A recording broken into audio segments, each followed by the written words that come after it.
Сәлеметсіңдер ме балалар? Қазақ тілі сабағын бастаймыз.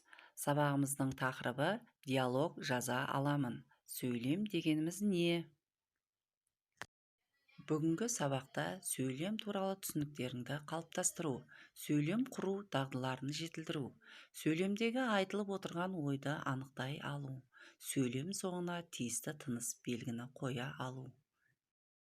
Балалар, мына кестеге қарайықшы. Сөйлем, яғни аяқталған ойды білдіреді, сұрау белгісі қойылады, нүкте қойылады және леп белгісі қойылады. Балалар, олай болса, оқулықты ашамыз, 23-ші жаттығуға қараймыз. Суретке қара, қожа туралы фильм қалай аталады? Оның кейіпкерлері кім? Олай болса, барлығымыз осы кейіпкерлерді табайық.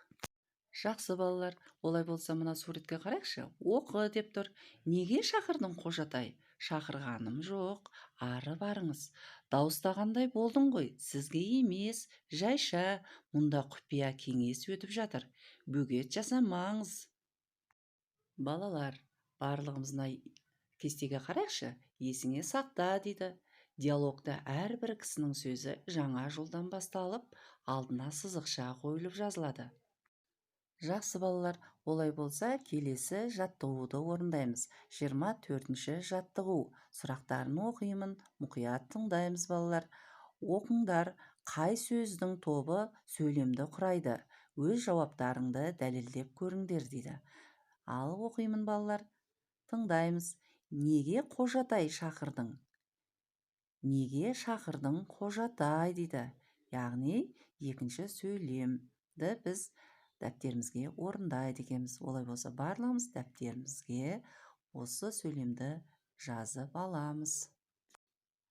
Жақсы балалар, келесі жаттығуға қараймыз. 25-ші жаттығу.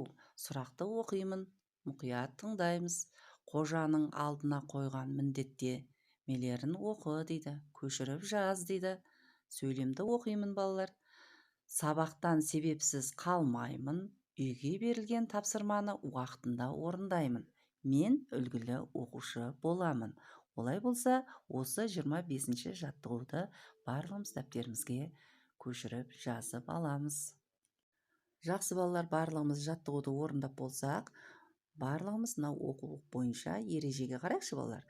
Сөйлем аяқталған ойды білдіреді. Сөйлем соңына не нүкте, не сұрау белгісі, не леп белгісі қойылады. Олай болса, осы ережені барлығымыз жаттап аламыз. Үйге тапсырма аламыз балалар. 27-ші жаттығу, 87-ші бет, диалогты қалпына келтір. Сабақ аяқталды. Сау болыңдар балалар.